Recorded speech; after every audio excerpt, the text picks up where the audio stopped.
Bismillahirrahmanirrahim. Assalamualaikum warahmatullahi wabarakatuh.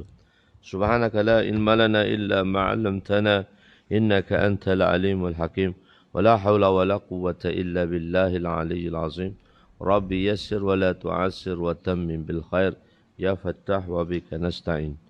Nahmaduhu wa nusalli wa nusallim ala rasulihil karim wa ala alihi wa ashabihi al-fatihina bihadijihim ilal haqiqatil majazah. Amma ba'du. Ya, kita berada muka surat 171. Hadis yang ke-6 kurungan 5. Tajuk dia, siapakah Muslim? So, siapakah orang Muslim? Bismillahirrahmanirrahim.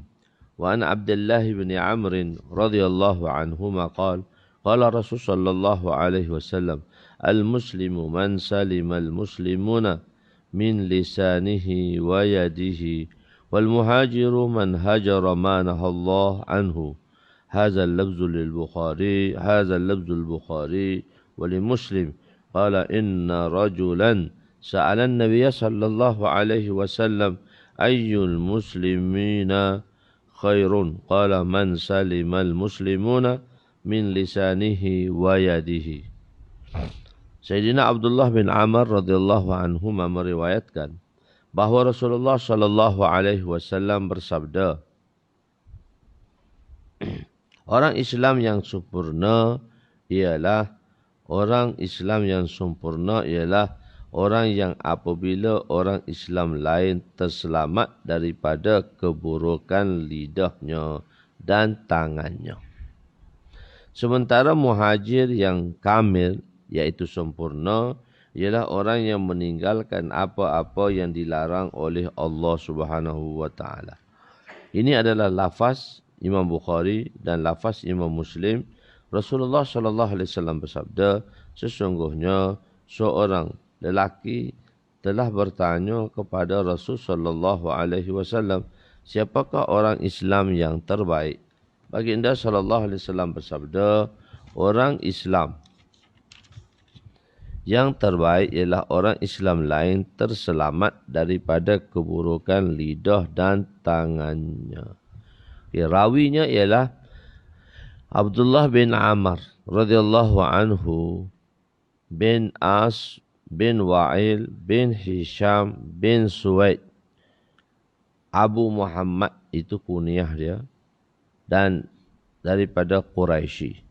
Nabi mengubah nama beliau asal iaitu Al-Asi. Al-Asi iaitu orang yang berdosa. So, Nabi ubah nama dia jadi Abdullah bin Abdullah. Beliau meriwayatkan hadis daripada Nabi dan juga daripada Umar, daripada Sayyidina Abu Darda Ibnul Auf dan daripada ayahnya sendiri iaitu Ammar. Antara sahabat yang meriwayatkan hadis, beliau ialah Ibnu Umar, Abu Umamah dan Abu Tufail. Beliau wafat pada 65 Hijrah ketika berusia 72 tahun. Abdullah bin Amr bin As. Abdullah ni pun sahabat. Ammar ni bapa dia juga sahabat. Bin As. Iaitu beliau hidup kalau 65 tolak 11 lah. 65 tolak 11. Beliau hidup lagi 54 tahun selepas Rasulullah wafat. So, beliau di kalangan sahabat muda yang banyak meriwayatkan hadis. Jadi 54 tahun tu satu masa yang lama. Selepas kewafatan Nabi, baru beliau wafat. Bermakna orang yang datang selepas itu boleh lagi meriwayatkan hadis daripada beliau. Okey, orang Islam lain. Apa dalam hadis ini mengatakan, orang Islam tu siapa? Orang Islam yang sempurna itu siapa? Iaitu orang Islam lain. Perkataan lain. Itu syarat ittifaqi dia panggil. Syarat sepakat atau syarat kebetulan lah. Maksudnya bukan syarat ihtirazi. Maksudnya syarat itu tidak boleh dipisahkan. Maksudnya orang Islam ni yang sempurna ni dia bukan saja tak menyakiti orang Islam lain. Maksudnya orang Islam lain. Sebab apa? Apabila kita bercakap dalam satu majlis, kita akan bercakap dengan mereka yang hadir. Dan kita tumpukan dan kita tujukan percakapan tadi pada mereka yang hadir. Jadi pada mereka yang tak hadir, kita tak tumpukan percakapan itu. Kita kata tuan-tuan yang mulia, hadirin dan hadirat. Yang hadir lelaki, yang hadir wanita. Kita tak kata ghaibin, ghaibat. Yang tak hadir pun dengar. Yang tak hadir nak dengar apa-apa, dia tak hadir. Tapi bukan bermakna percakapan itu bukan bermakna percakapan itu hanya khusus yang hadir. Cuma dalam menyebut, dalam memberi khitab lah, maksudnya kita hadapkan percakapan tadi dan kita cakap tuan-tuan yang hadir dan yang lelaki, tuan-tuan hadirin hadirat sekalian. Begitu. Tapi bukan bermaksud percakapan itu tak hanya perlu pada orang depan, tapi kita khitab orang depan kita. Tapi benda tu umum. Begitulah juga Nabi kata, orang Islam, dia tidak menyakiti orang Islam lain. Maksudnya bukan syarat ihtirazi. Maksud syarat ihtirazi, orang Islam ni memang dia hanya tak menyakiti orang Islam lain. Tak, bukan. Bahkan orang Islam lain, hanya orang Islam sahaja, mana dia tak menyakiti orang Islam sahaja, tak. Orang yang sempurna imannya, seorang Islam yang sempurna imannya, maka dia juga tidak akan menyakiti selain daripada orang Islam.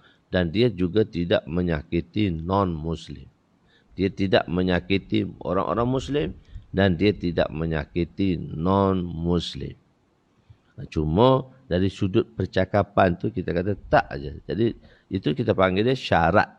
Syarat yang dikenakan orang Islam ni hanya orang Islam tak menyakiti orang Islam. Itu syarat ittifaq. Syarat kebetulan atau syarat itu sepakat sewaktu bercakap. Okey, bukan syarat ihtiraz. Ihtiraz ni maksudnya orang Islam ni hanya untuk orang Islam saja. Tak. Dia panggil syarat ittifaq. Syarat ittifaq tu maksudnya di situlah. Maknanya ditujukan kepada orang-orang Islam. Sebab dalam majlis Nabi orang Islam saja. Okey. Jadi maknanya bukan hanya orang Islam sahaja tidak boleh disusahkan. Bahkan selain orang Islam juga kita tidak boleh susahkan. Kita tak boleh sakiti. Ada riwayat perkataan Muslim tu, daripada perkataan Muslim tu ditukar kepada An-Nas. Pada perkataan An-Nas, iaitu akan tetapi An-Nas juga. Dan kalau kita kata orang Islam tak menyakiti manusia, itu pun juga bukan syarat ihtirazi, kerana binatang dan apa-apa sahaja orang Islam tak akan menyakitinya. Orang Islam tak akan menyakiti binatang. Orang Islam tak akan menyakiti tumbuh-tumbuhan. Begitu. Maksudnya ialah tidak boleh seekor haiwan. Maksudnya macam mana menyakiti haiwan? Pukul haiwan sebelum sembelih ke? Atau sembelih haiwan dengan apa? Dengan pisau tumpul. Kita nak sembelih tu, tajamkan pisau dulu. Supaya letak sekali tu, kerap habis dah. Tak payah macam gergaji gitu. Kita letak sekali je, bawah tangkap dia tarik zerap. Putus habis dah, halkon dua orang merih. Putus habis dah. Sekali tarik je. Kalau pisau tu tajam, pegang tu, sekali tarik je. Itu untuk tidak menyakitinya. Pisau tajam ni dia cepat mati. Dan kalau pisau tumpul, kita macam nak gergaji. Dia sakit. Begitu juga dipanggil nabatat, haiwanat, insaniyat. Jadi kita tak merosakkan tanam-tanaman. Orang Islam tak merosakkan tanam-tanaman. Dia tak merosakkan benda itu. Okey. Lidah dan tangan. Lidah dan tangan. Ini juga syarat ittifaq. Maksudnya bukan sahaja dengan lidah dan tangan, semua anggota tak akan rosakkan. Lidah tu mewakili percakapan. Dari sudut percakapan, orang Islam tak menyakiti orang lain. Maksudnya jaga mulut dia. Mulut dia tak laser. Kita kata, mulut kau laser. Mulut laser. Maknanya mulut dia tak celupar. Mulut dia tak cakap benda-benda yang tak elok. Mulut dia tak cakap kasar. Kalau orang yang jaga adab tu, kat rumah nak cakap aku pun tak boleh. Kita kat rumah tak boleh nak cakap aku. Tak ada adab. Saya, ambo. Kalau kita orang Kelantan, ambo. Dia tak, aku tak boleh. Aku pun tak boleh. Kadang-kadang keluarga-keluarga, ibu bapa jaga anak-anak dia tak cakap aku. Jadi kalau orang tu cakap aku, kasar tu. Aku. Kasarnya orang tu. Dia itu satu peradaban dah dalam pertuturan dan percakapan. Jadi maksud lidah di sini ialah maksudnya semua jenis pertuturan yang boleh menyakiti orang lain, maka kita orang Islam yang sempurna tak akan lakukan melalui lidah.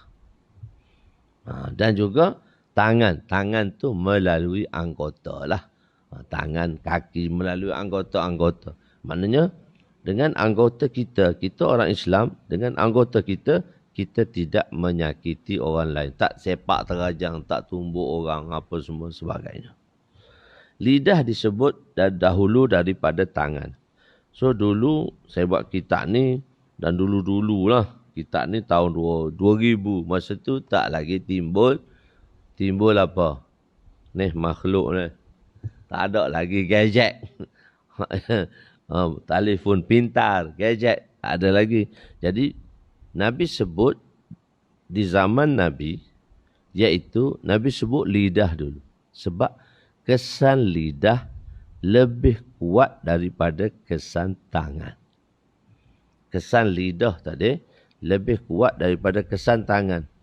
Lidah ni, kita boleh kata orang daripada pagi sampai malam.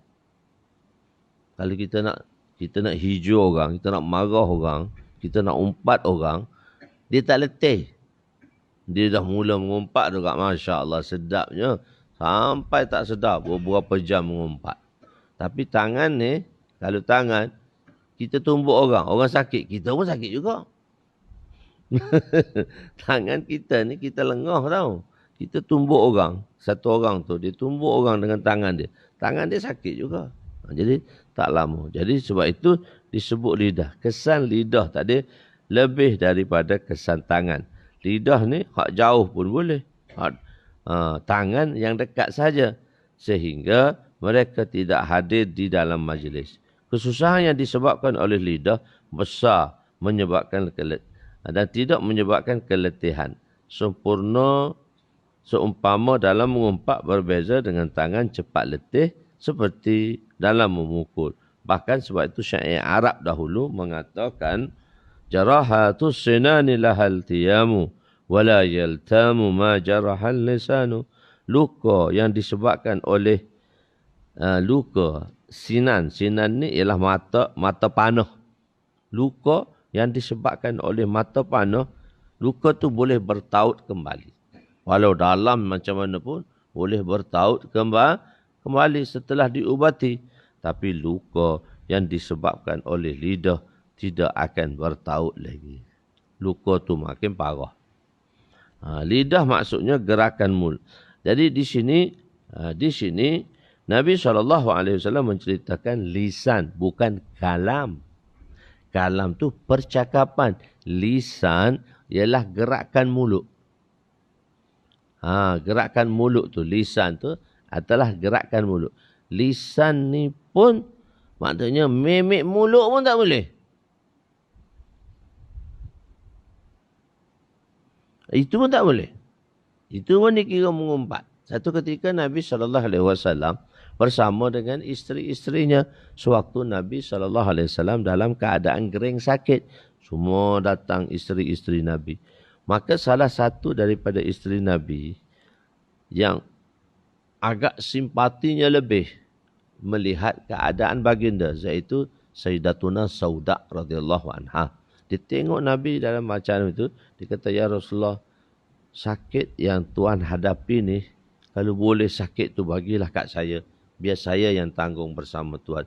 Jadi agar Rasulullah tidak menanggung sakit yang kuat. Nabi SAW nak wafat 2 bulan sakit. Sebelum wafat, sebelum sakit berat, sakit berat 5 hari sebelum meninggal. Dan sebelum sakit berat, Nabi 2 bulan sakit kepala. Setelah pulang daripada Hajatul Wida. Hajatul Wida bila pulang dia? Nabi masuk Mekah 4 hari bulan Zulhijjah. Nabi masuk Mekah 4 bulan Zulhijjah. Kita bulan Zulhijjah sampai dah? Belum lagi ya. Nabi masuk 4 Zulhijjah. Nabi duduk 10 hari di Mekah. 14 selesai 13 tu Nafar Sani. So, Nabi buat nafar awal, nafar sani. 13 tu siap dah habis nafar sani. 14 baru Nabi keluar. Di Mekah lah, dalam perjalanan tu 8 hari. So Nabi pulang 14 Nabi pulang. Nabi pulang 14. So 8 hari perjalanan. 22 Nabi sampai Madinah. 22 Syawal tu, tahun baru tu, Syawal pula, Muharram tu, Nabi dah mula sakit. 2 bulan. Nabi ikat kepala dia. Kadang-kadang sakit sangat kepala, Nabi ikat dengan kain. Nabi tarik, ikat dengan kain. Tarik. Dia kata apa? Ya ra'satah, ya ra'satah, hai kepala aku yang sakit. 2 bulan Nabi sakit. Gering Nabi dah mula sakit 2 bulan. Maksimum tu 5 hari sebelum meninggal. Hari Khamis, malam Jumaat, Nabi tak dapat keluar lagi sembahyang berjemaah. Hari Khamis, malam Jumaat, sembahyang Isyak, Nabi tak keluar dah. Maghrib keluar lagi, Isyak tak boleh nak keluar. Hari Khamis, malam Jumaat, 1 waktu. Jadi Jumaat, hari Sabtu, hari Ahad, 3 hari, 15 waktu. Hari Isnin Nabi meninggal. Nabi wafat hari Isnin. Subuh pagi tu Nabi tak boleh keluar lagi. Jadi 17 waktu. Nabi tidak dapat solat berjemaah. Solat itu dipimpin oleh Sayyidina Abu Bakar. Sayyidina Abu Bakar duduk di atas sejadah Nabi sewaktu kewujudan Nabi. Kalau kita belajar, nanti kita akan belajar Babul Imam. Babul Imam. Yakni imam yang maksud di situ Imam Sughra. Iaitu Imam Sughra, imam solat lah. Kalau Imam Kubra tu pemimpin. Jadi semasa hayat Nabi, Sayyidina Abu Bakar sudah berada di sajadah Nabi. Aisyah pesan, dia kata jangan bapa aku naik. Jangan suruh bapa saya naik. Sebab bapa saya tu dia orang lemah semangat sikit. So Aisyah dah faham dah. Sebab apa? Selepas Rasulullah wafat, siapa lagi nak ganti Nabi? Sayyidina Abu Bakar lah. Sebab itu, masa Nabi dalam keadaan gering, Nabi telah minta pen dan kertas. Nabi dah minta pen dan kertas. Nabi kata bawa pen, bawa kertas. Aku nak tulis sesuatu pada kamu. Oleh kerana Nabi dalam keadaan gering, dalam masa 5 hari itu, Nabi dalam keadaan gering yang amat, maka Sayyidina Umar kata, jangan bawa pen dan kertas tu. Biarkan Nabi dalam keadaan begitu. Jadi, lepas tu orang kelang kabut, bising. Kenapa tak nak bagi apa semua? Lepas tu, bila nak bawa pen, Nabi kata, tak apalah, tak payahlah. Aku tak nak tulis. Jadi ulama bahaskan, Imam Baihaqi rahmatullah alaih telah membahaskan di situ apa yang ditulis, apa yang Nabi nak tulis. Sebenarnya Nabi nak tulis siapa khalifah selepas dia. Nabi nak tetap dah, Abu Bakar adalah khalifah selepas dia. Itu yang Nabi nak tulis, iradah Nabi. Apa yang Nabi iradah untuk tulis. Sebab tu Nabi minta pen. Nabi minta pen. Nabi minta kalam. Dan Nabi minta kitab. Kitab tu ialah kertas lah. Untuk tulis satu wasiat. Ataupun tulis satu perkara. Yang mana Sayyidina Abu Bakar adalah khalifah selepas aku. Tapi setelah Allah bagi tahu pada Nabi bahawa tulis tak tulis pun Abu Bakar tetap jadi khalifah. Sebab itu takdir lah. Jadi bila Nabi dah tahu, Nabi kata tak payah tulis pun tak apa. Jadi ittifaki. Nabi tak tulis disebabkan Sayyidina Umar larang. Umar kata jangan bawa. Nabi duduk tengah sakit tu. Kenapa kita nak kacau dia? Ya Nabi tenang-tenang. Jangan kacau Nabi. Nabi duduk tengah tak sihat. Kenapa engkau nak suruh tulis? Lepas tu Nabi tawakufkan. Nabi tak jadi tulis. Nabi tawakufkan iradah. Itu bahasa yang tinggi sikit lah. Nabi tawakufkan iradahnya. Nabi tahan iradah dia untuk menulis sebuah surat untuk diberitahu kepada sahabat. Khalifah selepas itu Sayyidina Abu Bakar. Tapi oleh kerana Allah Ta'ala dah wahyukan, Imam Baihaqi kata, Imam Khattabi kata, Allah Ta'ala dah wahyu dah pada Nabi bahawa khalifah selepas Nabi, Allah dah takdirkan Sayyidina Abu Bakar. Jadi tulis ke tak tulis ke tak apa. Jadi tawakufnya penulisan tadi. Jadi tengok. Dalam perbahasan ini, ulama mengatakan akidah kita Nabi maksum. Sebab ada banyak mereka-mereka yang suka menimbulkan persoalan. Dia panggil i'tirad. Suka menimbulkan. Dia kata sebab Umar tu lah. Semua hak Nabi nak tulis tak jadi tulis. Semua hak Nabi tulis tak jadi tulis. Okey. Bagi kita Ahlus Sunnah wal Jamaah. Kita beriktikad bahawa Nabi itu maksum. Maksudnya apa dia? Nabi maksum. Maka tak akan sabit dosa ke atas Nabi. Khata' mungkin berlaku. Kesilapan mungkin berlaku. Tapi dosa tak akan sabit ke atas Nabi. Jadi seorang yang maksum itu dua perkara yang tak akan berlaku ke atasnya. Dengan maksum ni, apa maksud maksum? Tak dikira dosa. Maksudnya dua benda tak akan berlaku ke atas Nabi-Nabi. Satu, kazib. Nabi pembohong.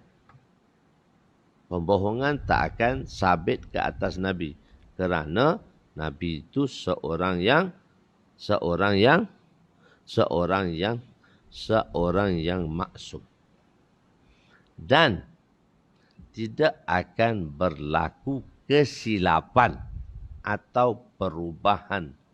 Tak akan berlaku kesilapan atau perubahan pada hukum semasa sihat dan semasa sakit. Maknanya macam mana hukum sihat, masa itulah hukum pada masa sakit. Bukan maksudnya dengan sakit itu sebab tu akan berubahnya hukum. Tak.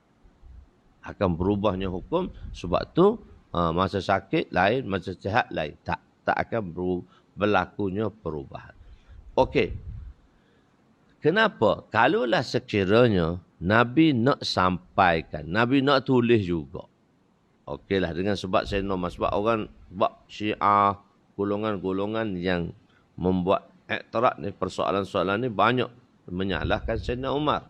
Sebab Sayyidina Umar lah, dia kata punca memberi larangan supaya jangan kacau Nabi. Sewaktu Nabi berada dalam keadaan sakit. Dengan sebab tu Nabi tawakuf. Nabi tak jadi tulis. Okey. Satu lagi, balligh ma unzila ilaik. Satu perintah Allah kepada Nabi, sampailah olehmu apa yang Allah nak. Sampailah olehmu apa yang Allah nak. Jadi semua hukum yang nak disampaikan kepada insan, Nabi sembunyikan, itu tak mungkin berlaku. Dengan sebab Sayyidina Umar larang, maka Nabi telah tidak zahir. Nabi tidak menzahirkan apa yang dia nak tulis. Sedangkan benda ni tak akan berlaku. Kerana apa? Allah dah kata dah, baligh ma unzila ilaik. Muhammad, mu kena sampaikan apa hukum yang aku sampaikan kepada umatmu. Jadi sebab itu, jadi orang kata sepatutnya Nabi nak tulis. Tapi Syiah kata Nabi nak tulis wasiat ahli, khalifah. Itu macam-macam lah dia perbahasan di situ tu. Jadi Ali lah sebagai khalifahnya. Lepas tu nak tulis siapa macam-macam lagi. Jadi Nabi tak tulis pun di situ. Jadi Nabi tak tulis. Bererti Nabi menyembunyikan hukum. Tak akan berlaku pada seorang Nabi penyembunyian hukum. Sebab Allah perintah dah Nabi. Balik, kena sampai apa yang Allah nak sampaikan pada masyarakat. Jadi sebab itulah ulama kata, itu sebenarnya bukan nak tulis wasiat lain-lain lagi, Ali khalifah, tak. Sebenarnya di situ nak tulis Sayyidina Abu Bakar nak jadi khalifah. Tapi dah Nabi diberitahu dan diwahyukan bahawa khalifah selepas baginda adalah Sayyidina Abu Bakar. Jadi dah takdir dah. Kau tulis ke tak tulis ke, memang Sayyidina Abu Bakar akan jadi khalifah. Dan sepatu pun lepas semasa hayat Nabi 17 waktu pun Abu Bakar dah jadi imam sughra dah, imam dalam sembahyang sewaktu kewujudan Nabi. Jadi selepas kewafatan Nabi pun, maka Sayyidina Abu Bakar lah yang layak menjadi Nabi, yang layak menjadi khalifah. Okey. Jadi 5 hari. Dan keadaan sakit tadi, maka datanglah Sayyidatuna Sauda. Balik pada Sayyidatuna Sauda. Sayyidatuna Sauda kata, ya Rasulullah, sakit yang Tuhan hadapi ni, sekurang-kurangnya untuk hilangkan sakit tu, biar sakit tu saya yang tanggung. Tapi percakapan tu di depan isteri-isteri yang lain. Tapi benda tu agak sinis. Benda tu agak tidak sesuai. Sebab orang lain takkanlah Sauda seorang je ada simpati, orang lain tak ke? Maka di kalangan azwajin mutahharat, mereka mengisyaratkan dengan mulut mereka.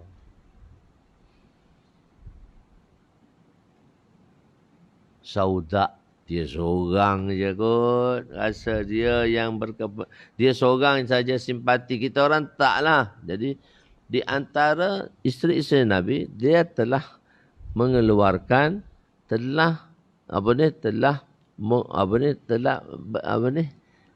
membuat memek mulut tu, dengan mulut tu mereka. Tanda mereka protes, tak setuju. Jadi sebenarnya maka bila Nabi perasan, Nabi kata, bawa baldi. Maka dibawa baldi untuk Nabi. Jadi isteri tanya, kenapa nak baldi? Nabi kata, muntahkan apa yang kamu makan. Jadi isteri Nabi kata, macam mana kami nak muntah? Kami tak makan apa? Tak. Gerak mulut kamu. Kamu telah mengumpat Sauda. Jadi kalau satu orang Islam mengumpat orang Islam lain, seperti dia memakan daging mentah saudaranya. Sebab tu satu ketika Nabi elankan semua kena puasa. Sebelum puasa Ramadan datang, Nabi elan hari ni semua kena puasa. Lepas tengah hari, dua orang wanita begitu letih dalam puasa, dia tak mampu, hampir nak mati dah. Dan dihantar pesanan kepada Nabi supaya wanita tadi dibenarkan untuk berbuka puasa. Nabi kata tak, bawa bejana. Bawa bekas baldi kat dia, biar dia muntahkan. Maka dibawa baldi untuk dua wanita tadi, maka dia muntahkan daging-daging mentah daripada mulut dia. Sedangkan dia berpuasa. Dan satu orang lagi diletakkan separuh baldi dia muntahkan. Nabi kata, dua orang wanita ni telah mengumpat saudaranya. Dan mengumpat saudaranya seperti memakan daging mentah saudara Islam. So, oleh kerana keimanan sahabat, Allah tunjuk benda yang Nabi beritahu. makan daging saudara. Kita ni tak nampak sebab iman kita tak ada. Iman kita bukan tak ada, iman kita lemah. So Allah tak tunjuk pada kita sahabat iman dia kuat. Kalau buat macam ni, Allah tunjuk. Satu orang isteri Nabi, bila datang seorang fakir ke rumah Nabi, dia kata ada tak rumah Nabi ni sedikit makanan yang saya perlukan. Salah seorang isteri Nabi kata tak ada. Sebenarnya ada. Dia kata tak ada. Bila Nabi datang kat rumah dia, maka Nabi tanya, ada makanan? Dia kata ada. Nanti saya ambil dalam almari. Macam tempat letak lah, bukan almari, tempat letak. Bila dia buka, dia tengok ketulan batu. Bukan ketulan daging. Kenapa? Oh, kerana kau kata kau bohong. Kau kata tak ada. Hak tak ada tu, hak ada Allah tiadakan. Itu sebab keimanan sahabat-sahabat. Allah tunjuk realiti benda tu. Jadi, itu maksud dia.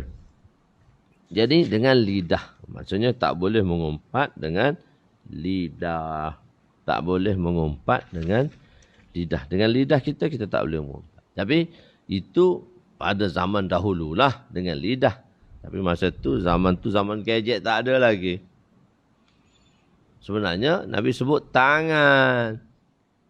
Kesan tangan lebih kuat daripada kesan lidah. Dunia di hujung jari. So masa tu bukan di hujung jari lagi. Sebab tu kita tak tulis pun. Jadi sebab tu dalam syarah ni tak tulis. Sebab dulu tak ada gadget lagi. Sebenarnya sekarang dunia di hujung jari. Dengan tangan inilah akan berlakunya kemusnahan. Jari je. Tak tekan tu. Seluruh dunia sampai. Bukan mesyuarat tingkat je ni. Seluruh dunia sampai. Tak tekan share saja. Seluruh dunia sampai. Seluruh dunia boleh tengok. Lepas tu delete. Delete. Di sini saja delete. Tapi iCloud tak boleh delete. Dah maktub lah. Hak iCloud pun tak boleh delete. Boleh cari balik apa yang delete. Hak Lauh Mahfuz lagi tak terdelete. Jadi tangan tu, sebab tu Nabi kata tangan orang Islam tadi. Maknanya orang Islam ialah orang yang mana lidahnya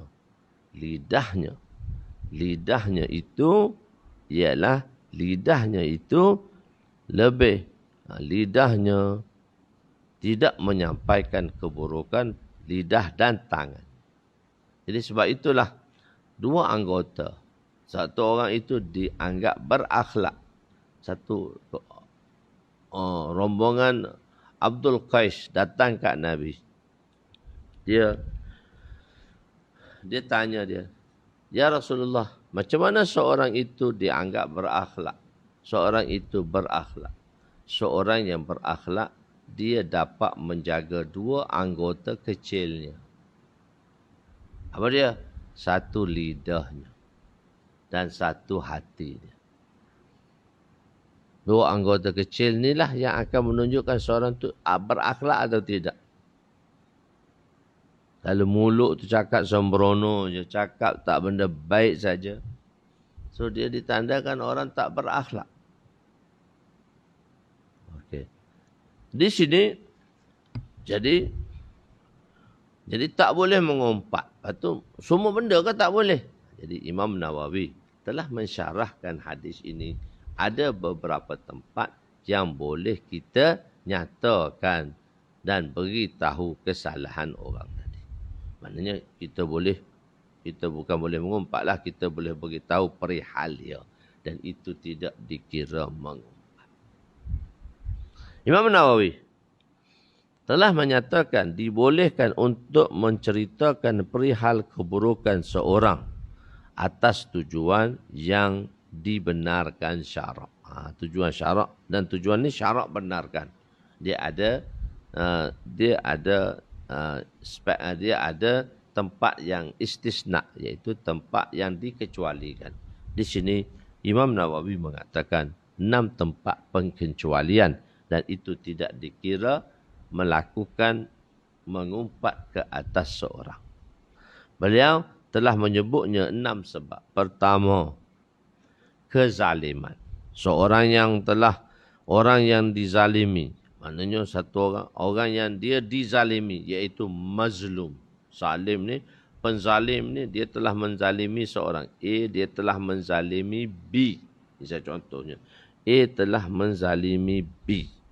Jadi, orang yang dizalimi tadi B boleh memberitahu tentang kezaliman yang dilakukan oleh A di hadapan seorang pemimpin. Boleh bagi tahu. Dia kata saya dizalimi oleh si A. B kata saya dizalimi di depan seorang pemimpin atau seorang hakim yang diputuskan untuk membuat keputusan. So dia boleh cerita apa-apa sahaja. Lepas cerita, cuma tak dengar sebelah pihak lah. Kena faham. Kalau dalam mahkamah, dia tak boleh dengar sebelah pihak. Dia kena dengar dua belah pihak. Jadi cerita bagi pihak kedua tu tak apalah. Dia dah faham dah. Itu hukum lain. Kita tak boleh dengar satu pihak saja. Kalau dengar satu pihak, buat satu keputusan, itu satu kezaliman juga. Tak dengar pihak lain. Mungkin waktu dia adu tu lebih lagi ke? Atau dia adu tu tak ada apa, tak betul ke? So dia kena dengar dua belah pihak. Sebab tu ada peguam cara, ada peguam bela. Dalam mahkamah dia ada dua satu. Peguam cara, peguam bela. Jadi kena dengar dua belah pihak.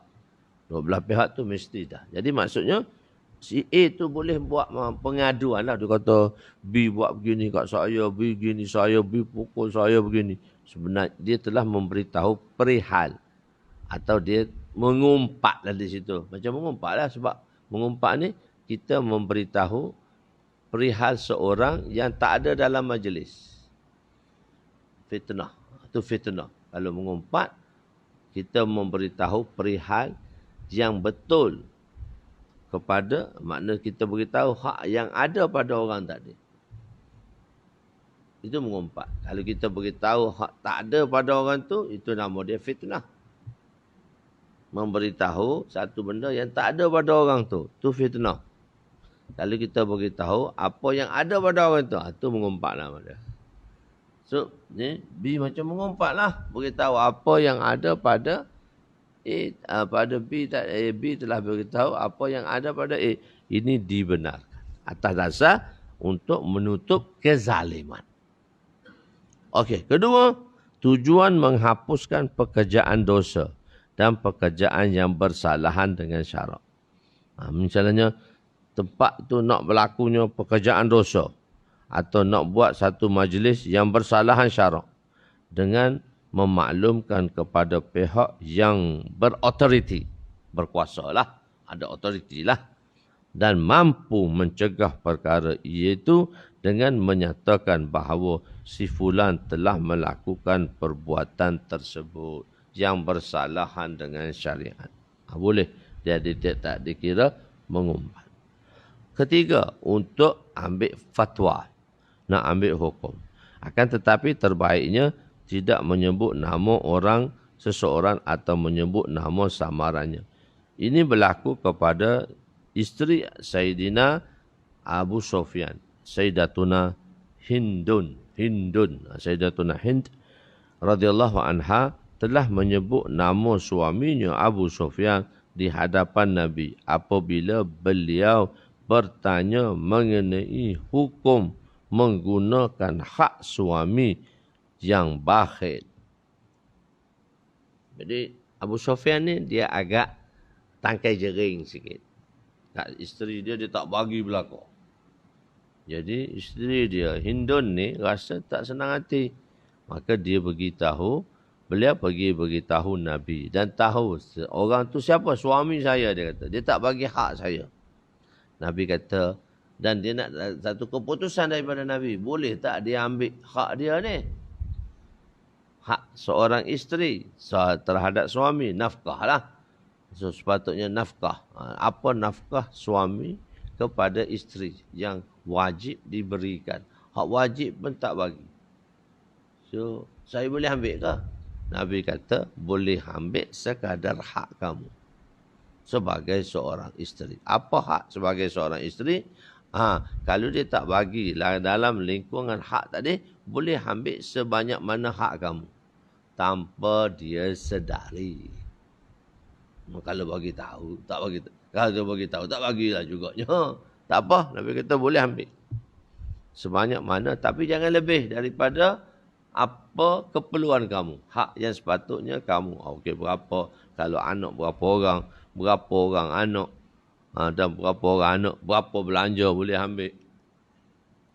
Gitulah. Jangan ambil lebih. Misalnya berapa orang anak. Okey. So, isteri dapat 400 ke, kita katalah 4 orang anak dapat 200 ke 800. Maknanya 1,200 tu boleh ambil. Itu sebagai contoh lah. Maknanya dia mengambil sekat di dalam kadar hak yang sepatutnya suami beri kepada seorang isteri. Kalau ambil lebih tak boleh. Maka Nabi membenarkan kepada Sayyidatuna Hindun untuk mengambil harta Abu Sufyan. Keempat, untuk menyelamatkan orang Islam daripada keburukan. Jadi boleh juga kita beritahu nak selamatkan orang Islam daripada keburukan. Seperti mengatakan bahawa rawi itu telah melakukan perbohongan atau mengatakan saksi tadi. Saksi tu hak dia mari tu saksi dusta tu. Saksi upah tu, dusta tu. Gitu. Dia boleh beritahu. Ini kerana ini adalah harus secara ijma', bahkan wajib untuk memelihara syariat. Begitu juga apabila diminta mesyuarat daripada seorang yang ingin berkahwin dan calonnya itu mempunyai keaiban, maka keaiban itu perlu dijelaskan oleh orang yang ditanya akan pendapatnya. Dia kata, saat saya ni nak kahwin anak si fulan ni, apa pendapat tuan? Semungkin orang tu tahu mengenai wanita yang dia nak hantar pinangannya. So kalaulah aib, kena bagi tahu aib. Bagi tahu aib Rasul lah. Aib orang kenapa bagi tahu? Biarkanlah. Tak boleh. Benda ni tak boleh. Kawan saya bila dia nak kahwin, pak mertua tak bagi tahu apa penyakit bakal isterinya. Tak boleh lah, kena bagi tahulah apa penyakit bakal isterinya, kena bagi tahu. Dia yang nak, dia pelawar kan. So dia tak bagi tahu bakal penyakit isteri dia. Jadi pak mertua kena bagi tahu. Kesianlah kawan ni. Last kali baru tahu isteri dia ni sawan. Tapi dia seorang suami bagus. Okeylah, baguslah. Sawan pun tak bagi tahu. Sepatutnya pak mertua tak boleh buat macam tu. Kena bagi tahu anak saya ni dia ada keuzuran sedikit. Macam mana? Kamu nak ke tak? Dia kata tak apa, saya sanggup. Okey, ni tak bagi tahu sepatah pun. Tak boleh. Kena bagi tahu. Sebab nanti dia rasa dia tertipu. Kalau jumpa dengan orang baik, apalah. Macam dia pula dia hanya. Sebab kita tak bagi tahu. Tapi kalau jumpa dengan orang yang tak sepatutnya, kesian pula si perempuan tadi. Dikerjakan olehnya. Jadi kena timbang tolak. Tengah bawa kereta, isteri dia sawan, anak tinggal macam tu je. Dia jaga betul isteri dia. Dia kata aku tak boleh tidur malam, aku takut isteri aku sawan. Tak tidur malam. Ada anak 2 je. Lepas tu doktor kata isteri kamu tak boleh beranak lah. Dengan sebab penyakit dia. Dia kata, Ustaz, masa driver. Saya kata saya ni bagi saya bila safar, dia kata saya pakaikan isteri saya tu pakai seluar. Takut bila dia sawan tu dia tak sedar, aurat dia terbuka. Dia pakai seluar tu aurat dia selamat. Kalau pakai kain nanti terselak sana, terselak sini dia. Anak tengah sawan tu, anak menangis, Ustaz. Nak susu. So, bagi juga susu. Walaupun mak dia tengah sawan. Dia jaga betul isteri dia. Saya kata, tabik aku dengan kau. Bagus. Jumpa orang bagus macam tu, okey lah. Tapi kesianlah juga. Hak dia. Jadi tak bagi tahu. Tak boleh. Kena bagi tahu. Dia pergi datang nak kahwin dengan orang kampung kita. Orang tu nak kahwin dengan orang kampung. So kita bagi tahu. Tak sesuai. Misalnya anak-anak murid kita. Dia nak minta satu orang. Tak sesuai. Budak tu baik tapi kita rasa tak sesuai. Anak murid saya dengan anak murid isteri saya.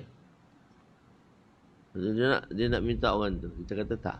Untuk kamu tak sesuai. Kita bagi tahu. Apa dia? Tak payah bagi tahu banyak-banyak lah. Rasa tak sesuai. Kau dengar je lah cakapnya tak sesuai. Kalau orang lain minta, okey kita tengok sesuai. Okey tak apa. Tak sesuai. Mana kita bagi tahu. Kita bagi tahu. Okey, yang kelima, seorang fasik secara terang-terangan. Seperti minum arak atau melakukan bid'ah secara terang-terangan. Maka tidak salah untuk menceritakan perkara tersebut dengan dilakukan di khalayak ramai tetapi tidak perkara yang lain. Maknanya kita beritahu hak dia buat depan orang ramai. Yalah, hak sebaliknya yang kita dengar, kita pun tak tengok. Tak payah beritahu lah. Beritahu setakat mana hak dia buat. Beritahu setakat mana hak dia buat. Dan itu tidak dikira mengumpat, kata Imam Nawawi rahmatullah alaih. Keenam, seorang yang masyhur dengan nama panggilan buruk. Si tempang. Gitu. Seperti si tempang, si buta dan sebagainya. Begitu kita pun pergi. Tuan, saya nak jumpa Abang Mat ni. Orang tu kampung tu, Abang Mat mana? Ada Mat ni 5 orang kat sini. Abang Mat ni, kampung ni ada 5 orang ni. Abang Mat mana kan nak jumpa? Abang Mat buta tu lah. Ceritalah Abang Mat buta. Abang Mat tempang tu lah. Gitu. So, terpaksa sebut benda tu. Sebab 5 Abang Mat. Gitu. Abang Mat mana nak jumpa? Jadi kita menyebut orang tempang. Mana boleh. Tapi oleh kerana nak jelaskan benda tu. Siapa Abang Mat tu? Siapa tu? Abang Mat mana? Abang Mat hak tempang tu lah. Begitu tu. Jika seorang itu masyhur dengan satu panggilan buruk seperti si tempang, si buta dan sebagainya, maka memanggilnya dengan panggilan tersebut dibolehkan tanpa niat untuk menghina dia. Kita tak nak hina pun, cuma nak kenal tu. Dah tawan tu tanya Abang Mat, mana kau nak jumpa? 5 orang Mat sini, dia tahu. Ada 5 orang nama Mat ni. Mat mana kau nak jumpa? Hak buta tu, mat buta. So, menyebut benda tu satu keaiban. Tak boleh.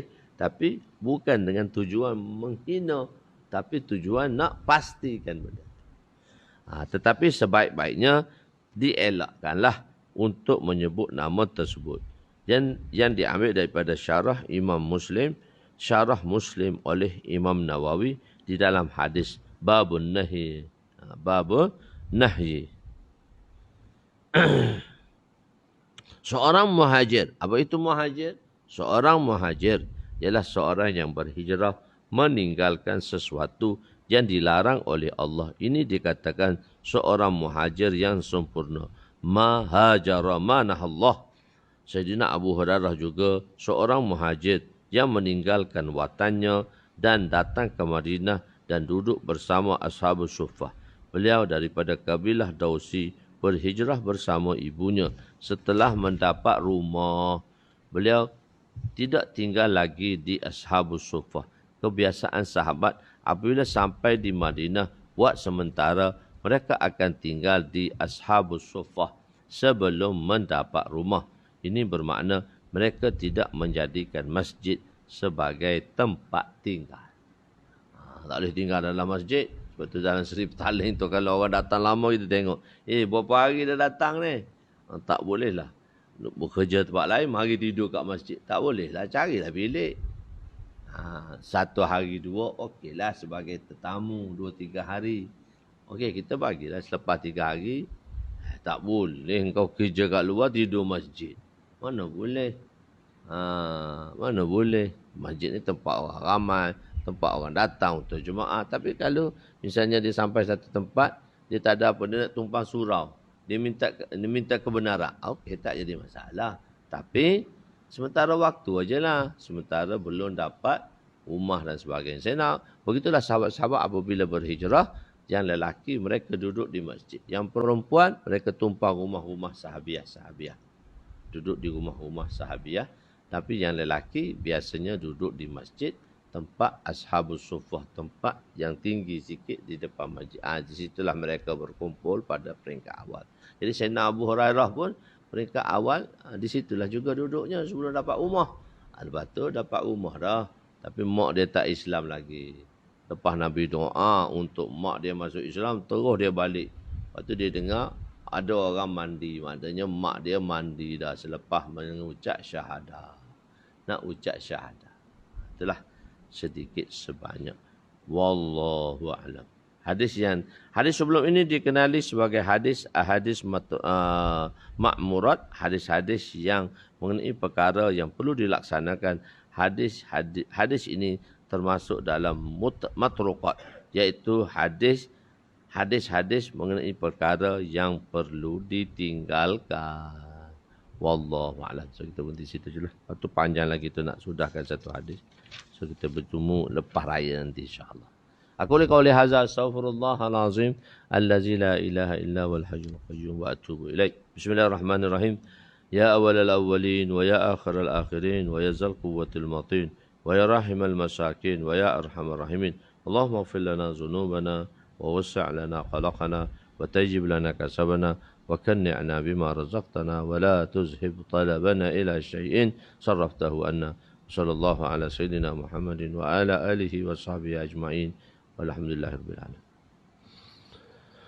الله أكبر.